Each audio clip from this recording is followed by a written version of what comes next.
Hi, my name is Clint Hames, and welcome to another episode of Hames Hot Mic. My guest today is our Member of Parliament, Mark Strahl. Mark is a Conservative Member of Parliament for the Chilliwack-Hope riding. We'll be back with Mark right after this short break.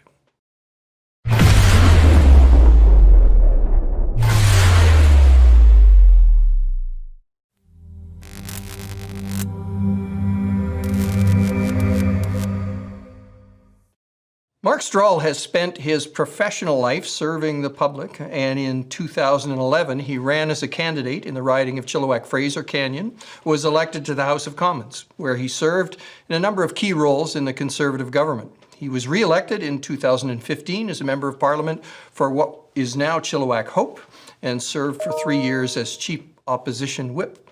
He was a key member of the Andrew Scheer Conservative leadership team. Mark was re-elected again as a Member of Parliament for Chilliwack-Hope in 2019. And following Aaron O'Toole's election as the leader of Canada's Conservatives in 2020, Mark was appointed the Shadow Minister for Labour to fight for Canada's workers and jobs that feed their families, support communities, and make Canada strong. In addition, Mark serves as chair of the Economic Affairs Committee of the Conservative Shadow Cabinet, and he's the vice chair of the Canada-US Economic Relations Committee. And Mark, like so many other people I have on the show, it takes me almost the whole 30 minutes to introduce them because they're all so involved in the things that are going on. I think everybody knows Mark Strahl, certainly in this part of the world. What they may not know is what all those jobs you have with the Conservative Party right now are. Can you talk about, apart from being an MP and the guy that people phone when they have a challenge in our community, what are some of those other jobs that you're doing, and how are they serving our country? Well, thanks, Clint. It's a pleasure to be with you today. Some of the jobs, of course, the primary role you have when you're elected as a Member of Parliament is to advocate and fight for your constituents and to help them out whenever they run up against the bureaucratic wall of the federal government, or if they want to see changes to laws. That's the primary role that every Member of Parliament has. But as a member of the official opposition, I have another role. I'm the Shadow Minister for Labour. So that means whenever there's labour issues that come up for the federal government, I'm kind of responsible from our side to have eyes on that, to come up with a strategy to respond to those types of things. An example, there was recently a work stoppage at the Port of Montreal. And that involved some workers there. That there was a labor dispute, so there was back to work legislation. So it was my job as the official opposition shadow minister to kind of come up with our response to that, to engage with those stakeholders, to talk to the employer, to talk to the workers, to try to get a feel for that situation. And a lot of what I'm doing as the Shadow Minister for Labour is building relationships, talking to labor leaders, talking to workers, trying to find out what their concerns are, talking about the Conservative vision for that particular file. So there's a lot of stakeholder engagement that happens there, a lot of relationship building, and just kind of getting to know their issues and relating the party policy or our side of things to those groups as well. So that's that part of it. The vice chair of the special committee, we've been talking about things like Line 5. It's mainly an issue that involves central Canada, but there's the governor of Michigan in the U.S. has threatened to shut down an Enbridge pipeline that feeds not only Sarnia but large parts of Quebec. So we've been having hearings about that, hearing from witnesses about what the impact would be, and also about the Buy America infrastructure restrictions that the Biden administration is talking about putting on their big infrastructure projects, which would have a negative impact on our ability to bid on those things at the state level. So kind of that's more of a committee thing where you're hearing from witnesses, proposing solutions from the official opposition perspective, and that's what takes up some of the time outside of fighting for and working for people in Chilliwack-Hope. So what are you hearing from constituents about what their issues are right now in Chilliwack-Hope? What are the things people are coming to you with? I think you're still really engaged on COVID related files. People who are you know, small businesses, for instance, who might not qualify for some of the benefits. They come to us looking for that kind of assistance, or people who are concerned about if they feel that their freedoms have been impeded by some of the restrictions. They'll talk to me about that, and so it's a lot of COVID related stuff, and not all of it is federal. Obviously, the federal government has a role here: vaccination procurement, borders, international travel, that sort of a thing. But a lot of the concerns that we're hearing about are actually, people want to be able to go to church again, or people are concerned about what is a vaccine passport going to look like. Will my freedoms be restricted if I choose one way or another on that? And so those are the kind of things that we've been hearing about. It's been all COVID all the time for over a year now. So how has COVID changed being an MP? I want to talk about some of the COVID government stuff, but from a personal perspective, how has it changed how you do your job as an MP? I mean, you've been an MP for a long time now, but this must be difficult. What are the changes you've had to make and the government has had to make? Yeah, I think certainly when it first started, there was supposed to be, like a lot of things, it was supposed to be a couple weeks suspension of Parliament. It turned into several months where Parliament didn't sit in its regular capacity, and now we're doing a lot of hybrid stuff. I used to travel to Ottawa probably 24 to 26 weeks a year. I was gone for at least part of the week. So kind of go from spending 100 nights a year away to only having gone a few times back to Ottawa since March of 2020. And that's because the restrictions in Ontario have been quite significant, and also the number of members of parliament that they even allow to go into the House of Commons at one time is so limited that we've developed these hybrid sittings where you can participate on Zoom.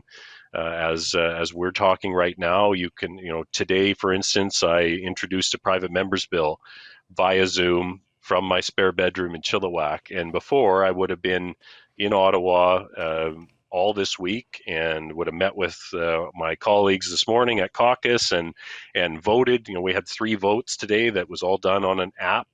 You just kind of take a picture of your face and decide, indicate how you want to vote. So it's been really, really different. And I think we're making the best of a bad situation. I certainly hope that we don't lose that personal touch that when the pandemic gets under control. I hope that we do go back to sitting together in person, actually having those debates in the House and meeting face to face. I think that's an important part of this that everyone's missing. But certainly I think it does help to make better laws and to make, when you have those relationships that you're able to pull someone aside in a hallway on your way to a committee meeting or something and have a conversation. It's so much better than doing it virtually. We've made the best of it, but that's been the main thing. I'm home a lot more, and it used to be, there's events every night that you're home or every weekend. And those have all been, tonight I'm doing an Air Cadet review virtually. We'll go to the annual event, and we'll all watch on Zoom, and they'll do their thing at the drill hall. So looking forward to seeing the return of those events as well. Yeah, I on a personal level, I'm sure your wife's looking forward to having you travel a little bit more. It must be quite an adjustment to have Mark hanging around the house all the time. That's got to be, she's probably counting the days. She's probably being very good about it, but I'll bet she's counting the days too. Well, it certainly has. That is a huge difference. It's part of the job is extensive travel, and sometimes you're taking, I don't know, there's some years you've taken 70 flights a year type of thing, and I'm having a tough time, remembering the route to drive to the Vancouver airport anymore. It's been so long. So. Well, I recall occasionally when my life involved traveling back east a little bit, running into you on the odd plane, and that was always a treat. But I only traveled about every 6-8 weeks, and I hated that. So I can't imagine what it would do. Although you're just a young guy, so you can handle that.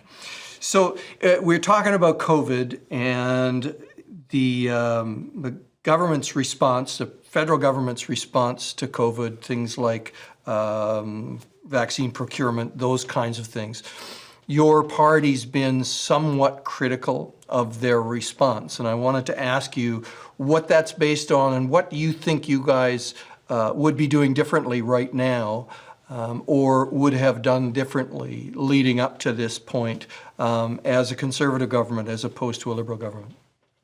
Yeah, I think there are a few things that just objectively, obviously there is, it's an adversarial political system, so I don't want to pretend that there isn't some political considerations that go into this, Clint. But I think if you look at it objectively, the federal government was late and wrong on a lot of their initial responses to COVID. When people were calling for flight restrictions or border controls or closing down our borders, it was met with derision and actually accusing people of being racist for wanting to do that. And of course, eventually we did it, but not before COVID had arrived on our shores and spread through the country. I think the main thing, as you look now, I was able to spend some time this long weekend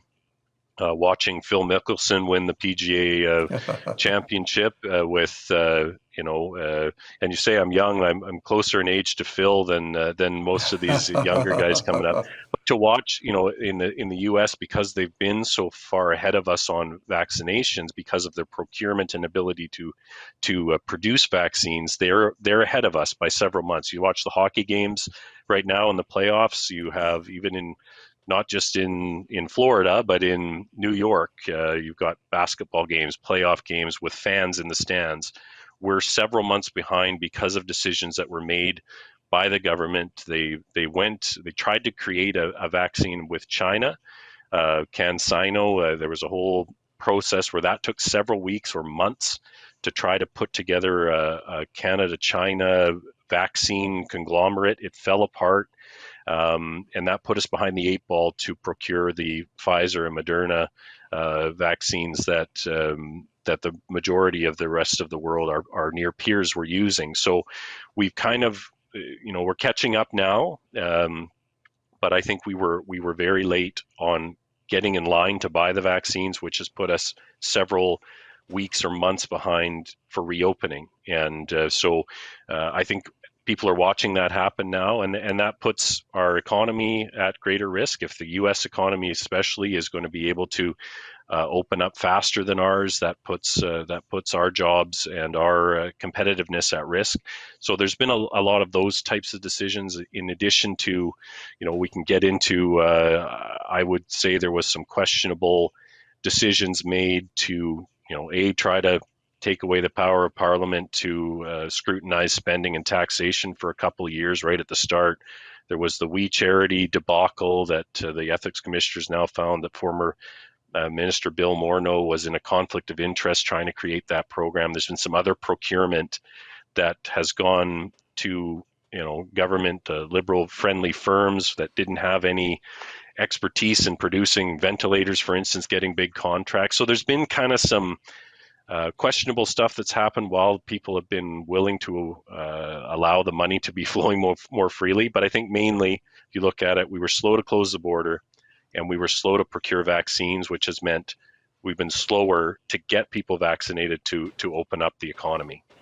Now, there was a time in Canada, I think, if I remember this correctly, when we did produce vaccines. where we had, in fact, I think there was a federal partnership with a private company that was producing vaccines, or that was their job. That relationship was ended at some point in the past. Is there a willingness now, do you think, to support making sure that Canada has the capacity to develop vaccines? I mean, I think COVID's going to be around for a long time, which means we're going to be talking about boosters, which means if we're not going to be dependent on other countries, we ought to have that. What happened to Canada's vaccine capacity? Yeah, I think the Connaught Labs, I think is how you said that, in the Mulroney era. I believe that did go from some sort of crown relationship to a private company. They still produce vaccines, but not this type, I believe, and not at a high enough rate to satisfy our needs at this time. I think absolutely we need to learn lessons from this, and that's one of the things. One of the 5 priorities that Aaron O'Toole, our leader, has laid out is to ensure that Canada is prepared for the next major event like this. And that does include making more things in Canada that Canadians need. And I think that vaccines would be chief among them. Another thing that we want to do is to have a public inquiry into this, and it's free of the partisan lens, to look at what we've done right, look at what needs to be done better next time, because we need to learn lessons from this. We can't just get through it and then say, well, we did it, we got through it, let's just look forward. We need to actually have a clear-eyed examination of what went right and what went wrong, including, we might have to go back, like you say, 30 years to the 80s to look at decisions that were made that impacted things here. But we need to make sure that we don't get caught like we did this time again.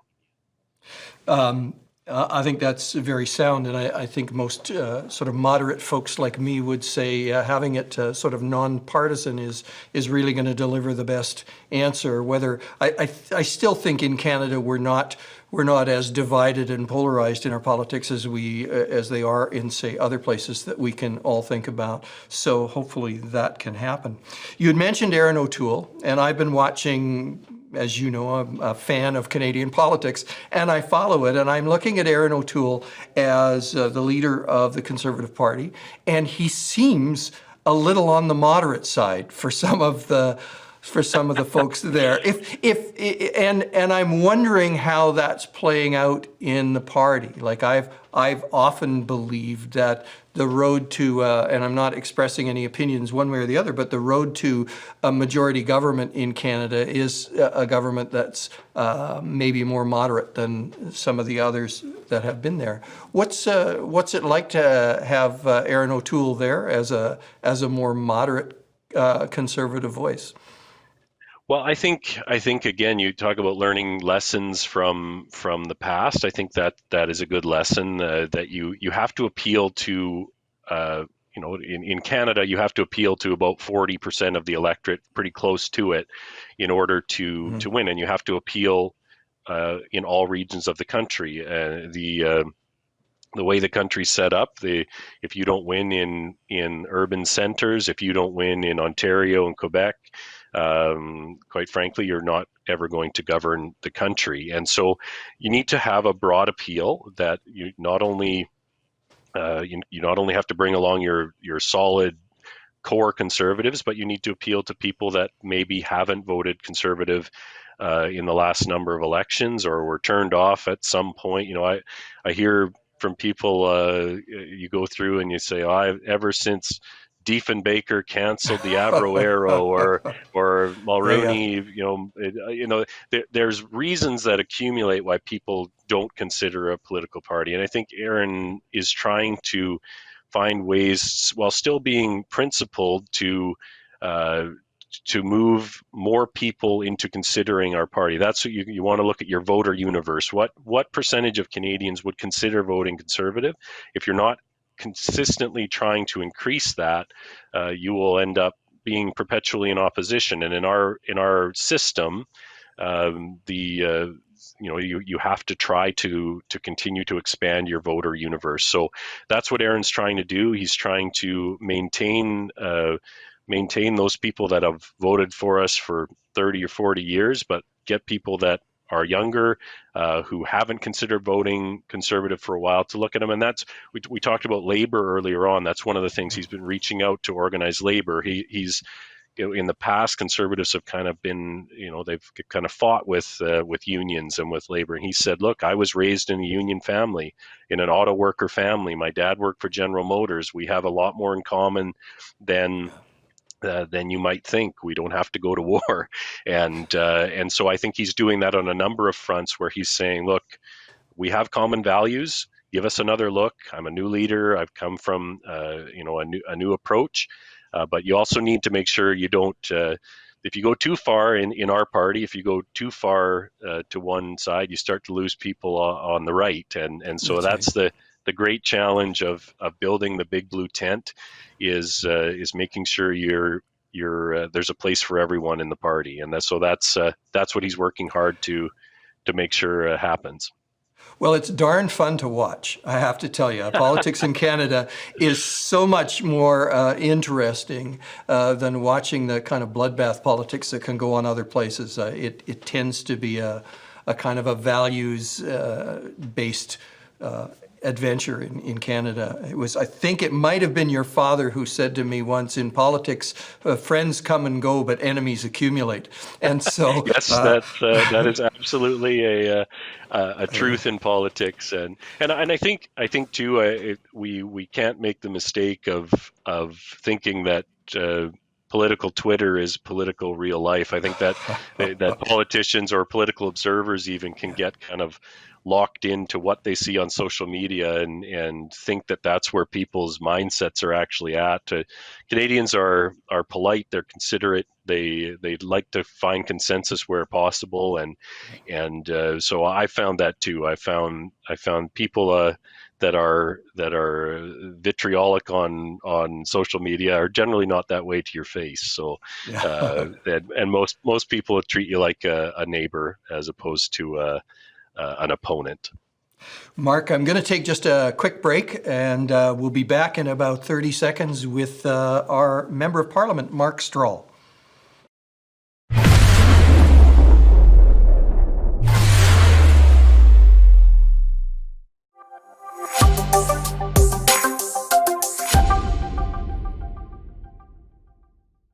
Welcome back, everyone. My guest is MP Mark Strahl. Mark, we've talked about a lot of things. One of the things that's on my mind, my background in history is, of course, working with folks in the disability community, and there's a bill that's recently come before Parliament that has some of those folks quite concerned, Bill C7. Can you talk a little bit about that bill and give me some of your concerns as you see them? Sure. So Bill C7 expanded on the medical aid in dying provisions that came in 2016, I believe. It was we were supposed to have a 5-year review of that piece of legislation.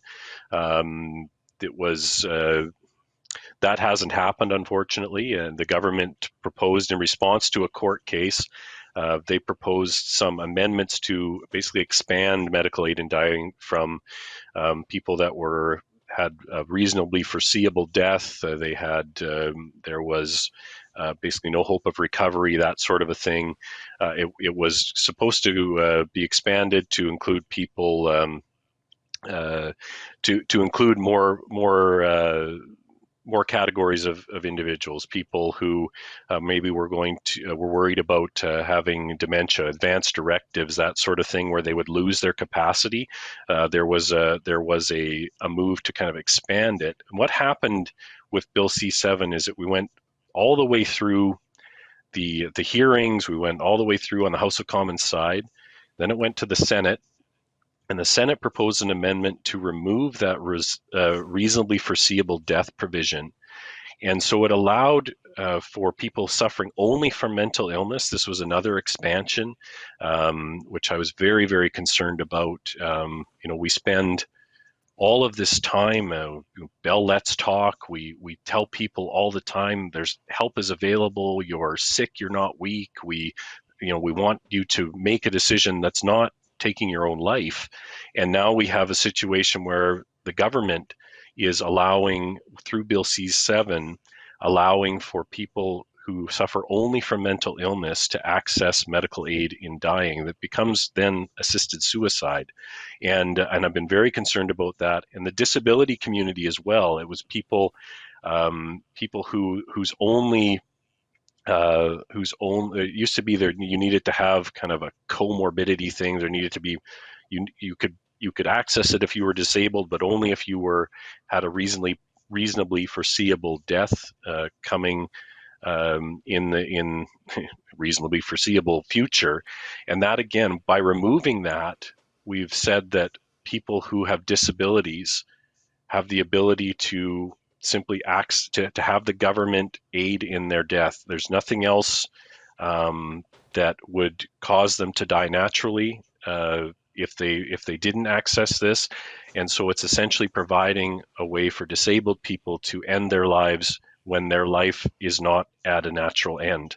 And I think that sends a really bad signal to the disability community, people that we value, that contribute so much to our society, to simply say, because you are disabled, because you might have a mental disability, you can access medical aid in dying. That, I don't think that's what it was ever intended to be, and it certainly shouldn't have been done as a result of a Senate amendment after our hearings were done. We didn't reconsider it based on that blowing the doors wide open. The government had said that there needed to be that reasonable foreseeability provision in there to include mental illness.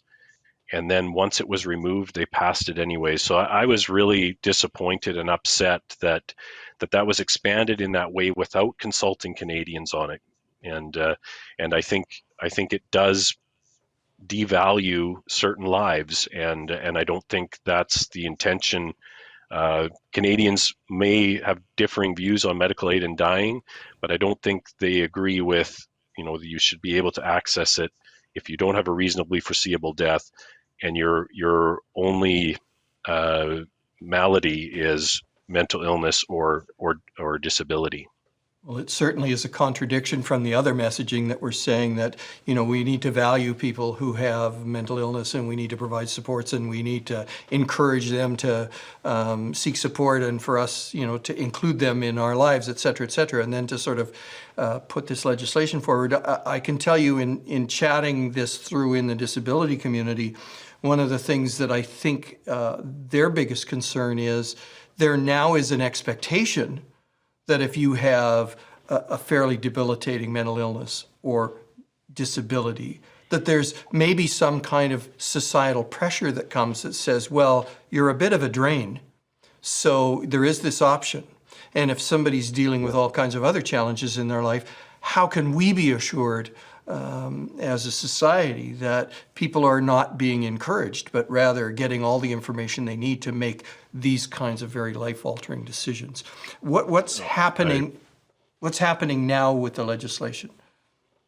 Well, the legislation has passed through the Senate. It's passed through the House. So there's now going to be that review. There was supposed to be the 5-year review of the legislation. Jody Wilson-Raybould, it was interesting. Jody Wilson-Raybould, when she was the Minister of Justice, she's the one who brought this in with Jane Philpott. Interesting that those two worked together on this, given what happened to them after that. But she voted against this expansion as an independent member of Parliament this time around, because she said this, we should be doing the parliamentary mandated review. We should be looking at what has worked and what hasn't.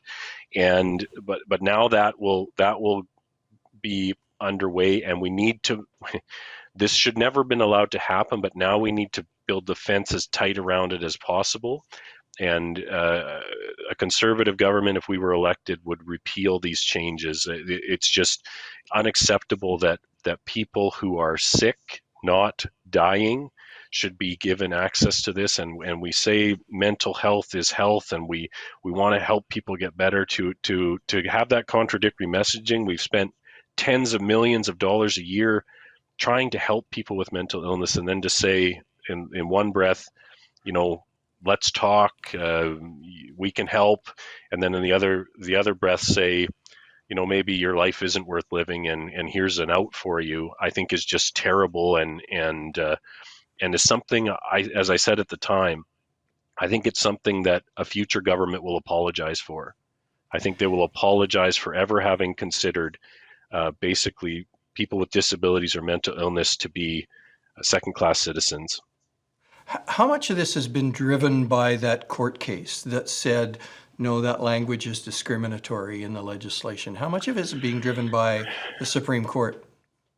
Well, the legislation went well past what the court required, the Quebec Superior Court required, because I think the Minister of Justice, quite frankly, he voted against the original medical aid in dying because he didn't think it went far enough. It didn't give enough autonomy to people to make that decision for themselves, or there wasn't enough categories for it. So I think you're seeing the fact that the Minister Lametti is the Minister of Justice. He pushed it as far as he could, and it was the Senate amendment. It was the Senate amendment to take away the reasonably foreseeable death portion of it. Used to be you had to be, death needed to be close at hand, and then there was the ability to seek medical aid in dying. Once that's removed, it really opens the door to abuse, and as you said, to normalizing this procedure for people who are suffering from mental illness, who are disabled, but aren't anywhere near the end of their natural life. And I think Canadians have there's a division of views on whether this should ever been allowed, but they certainly don't support, in my view, from what I've heard, they don't support the expansion to include people with simply suffering from mental illness or who are disabled. And it's a complex issue, and it's a shame that complex issues like this have emerged during a time when people are all paying attention to something else. We're all sort of obsessed with COVID and its impact on every one of our lives. So hopefully we can have this review and see what comes of that. Mark, I think we're out of time. I've enjoyed our chat very, very much. I hope we can do it again soon. I'm sure there'll be other issues coming up. I know how busy you are, despite living the life of leisure at home. I know how busy you are. So thank you so much for being my guest today. Folks, today my guest was, of course, Mark Strahl, our Member of Parliament for Chilliwack-Hope. We'll have Mark back again in the near future, I'm sure, to talk about other things. So thanks so much, Mark, for taking the time, and to everyone watching the show, thanks so much for tuning in.